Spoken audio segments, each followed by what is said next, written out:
Fathers, if you're struggling to connect with your son or desire to strengthen your bond, here's a great opportunity. The Royal Hood Father and Son Camp is a bonding experience like no other, hosted by Eric Argerman in partnership with Dr. Alan Meyer from Valiant Man. Empower your son for manhood through unforgettable memories and faith-filled moments that will define his future. Secure your place for April 7 to 9 at CYC Adventure Resort, Phillip Island. Visit fatherandsoncamp.com.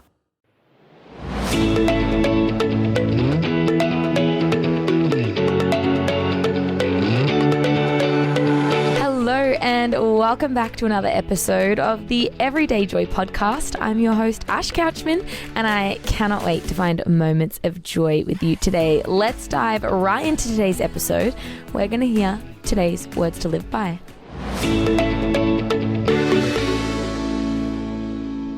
You are the light of the world. A town built on a hill cannot be hidden.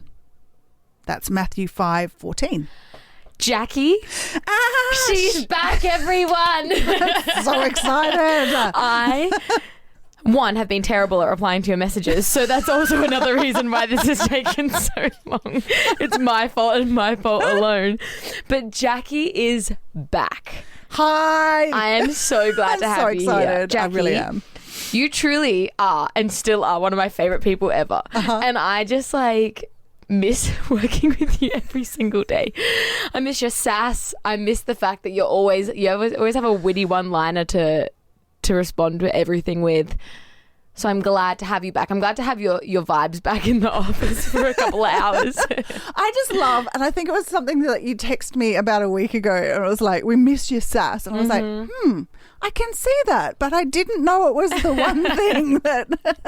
Well, I think that, and you know, I say this all the time about, you know, creating atmospheres and culture. You actually need fun and you need silliness and you need sass. Yes. And I think, I know, I personally, although I can have fun, I actually have realized I can be quite the Debbie Downer if I don't have other people around me that bring up the atmosphere. And I think I've noticed it the most since being married, when it's like you and one other person and it's not just you with your thoughts, and you can't have these like Debbie Downer thoughts and then you just deal with it and you know, do your next thing. You've got another person that's being affected by those things. And so I've just noticed it. So having you here has just boosted my spirits. Awesome. Oh, I'm so glad to be here.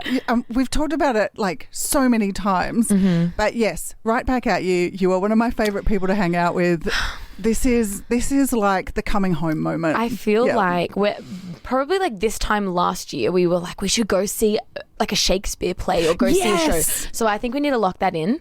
Keep an eye out for if there's anything coming up. What's coming up, what we can do. Yeah. I would awesome. love to. Now, we are in a new year, and I don't know about you, Jack, but I think we are out of the COVID funk. Yeah. We've had a few years where I think everything was just like, yeah, but COVID, or like, yeah, but this, or yeah, but this. And I don't know, I just feel like looking into 2025, I go, I think it's going to be a cool year where it's new things and we start afresh and things are going to change, and it might not be what we expected. But I truly think that, you know, as we continue to trust God and seek God for our year and for what we do, I think there's just a real peace about this year. Yeah.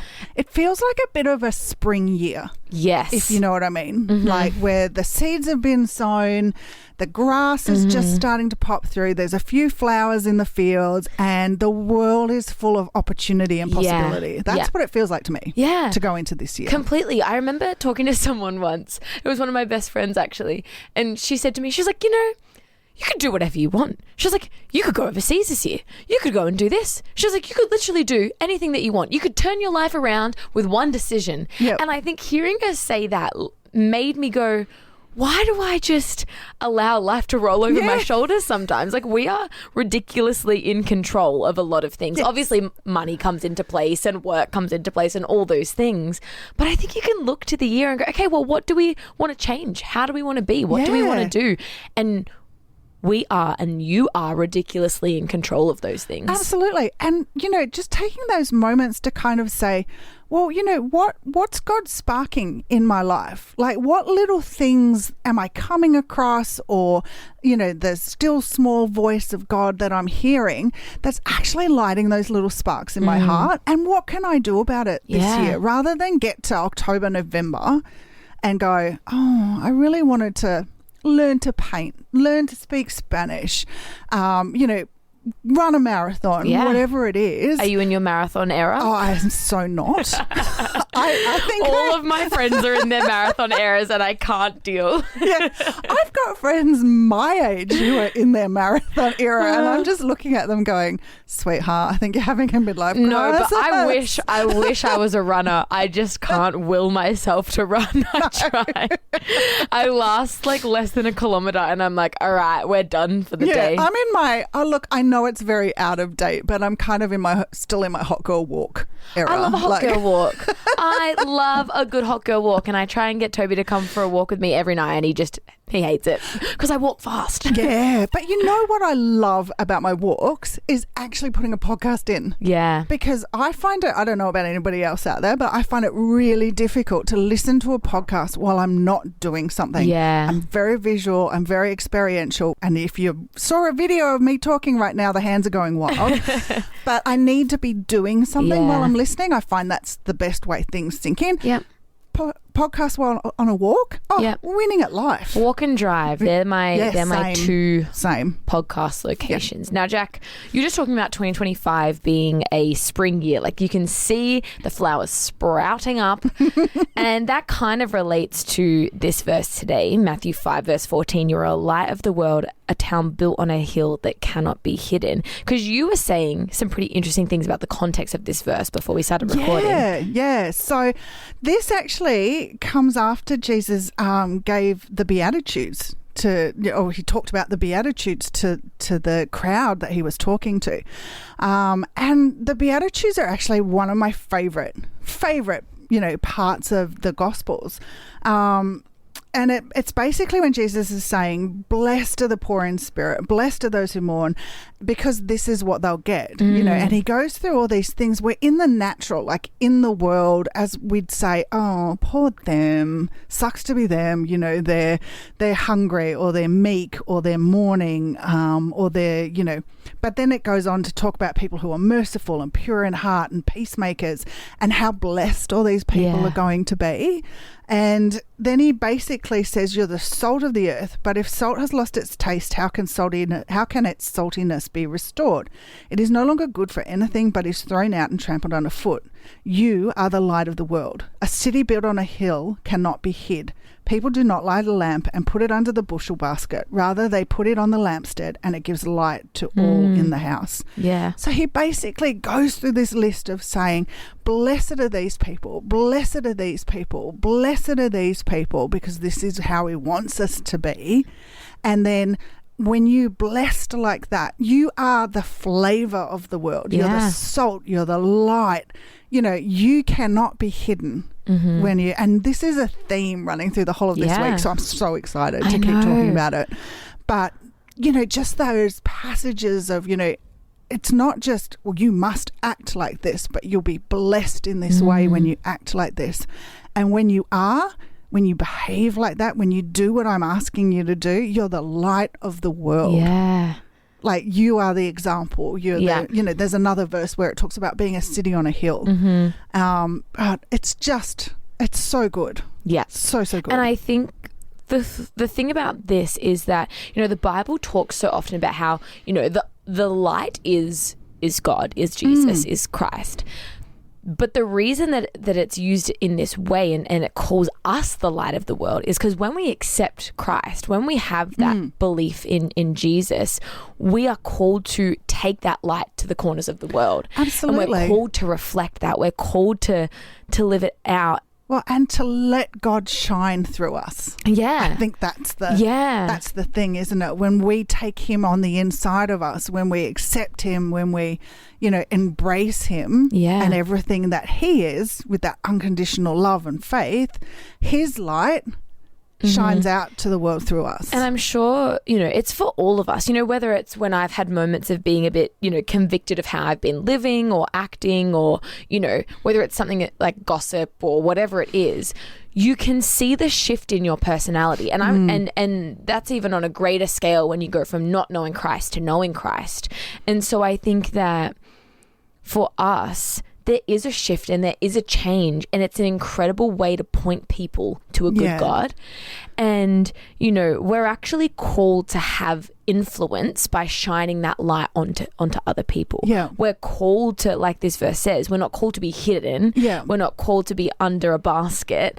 We're actually called to radiate the light of Jesus. Great word.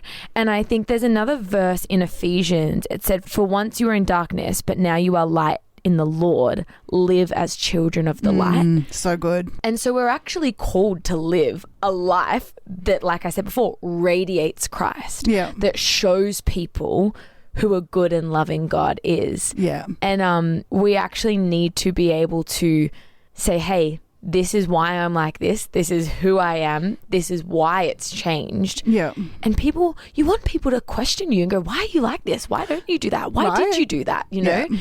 And I'm sure you've had moments like that as well, where people have gone, why'd you do that, Jacquie? Like, how are you like this? And you go, yeah, it's just, I feel called to do it. Or yeah. Oh, it's just God. Yeah. It's God in me. Yeah. Yeah. I had the incredible privilege of going to Israel about 10 years ago, and where Jesus gave this talk on the Beatitudes, there's now a site, a historical site there, and you can go and visit. And you basically pull into this car park and you walk into a garden that's on a hill, and walking up this, and it's beautiful and the weather's warm, well, was when I went, and you walk up this path, and as you walk up the path, each of the Beatitudes is on a stone, like it's inscribed. But it's this great allegory of, as you see one and you kind of start maybe thinking about how you can act like that or shine that through your life, you keep walking up and you get to the next one, and then you move up again and you get to the next one. And when you get up to the top of the hill, there's this beautiful place of worship there that you can go into and revere God. And so it's like this beautiful illustration of how I move closer and closer and closer to God. But then I'm up there and I'm on top of the hill and I'm shining and I'm the light, and people can see me and see what I'm doing, but you're closer to God there as well. It's amazing. Yeah, I love that picture of you're like just taking that step closer, step closer, step closer. And that's what that's a part of shining that light. Right. It's being sanctified, and it's becoming more like Christ. And we will never be exactly like him because we're not perfect people, but it is that step. It's that okay, well, how can I make that small thing improvement to shine the light and love of Jesus better? Yeah. And we're not going to ever be able to attain that perfection of Jesus, but we're called to do the best that we can. Yeah. And I love that picture of like just step by step getting closer and closer, and then getting to that place with Jesus on the top. Yeah. Beautiful. Amazing. You are the light of the world, a town built on a hill that cannot be hidden. Matthew 5 verse 14. Maybe you're listening to this and either you've been a Christian for a long time, maybe you're new to your faith. Whatever it is, this is your reminder that you are called to be the light of the world. The things that God has shown you, revealed to you, changed in you, they are all incredible things that God wants to use to point others to Jesus. So make sure you live it out. If you're ever tempted to shrink on the inside, to not share, to not talk about the good things that God has done, to not allow that light that Christ has given you to radiate, remember this verse and take those small steps closer and closer to Jesus. I cannot wait to dive even deeper into the Word of God with you tomorrow. But until then, I pray you're able to find moments of joy.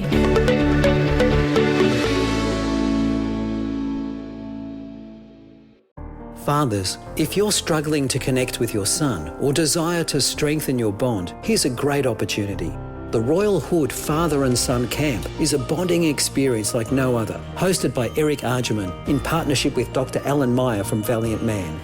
Empower your son for manhood through unforgettable memories and faith-filled moments that will define his future. Secure your place for April 7 to 9 at CYC Adventure Resort Phillip Island. Visit fatherandsoncamp.com.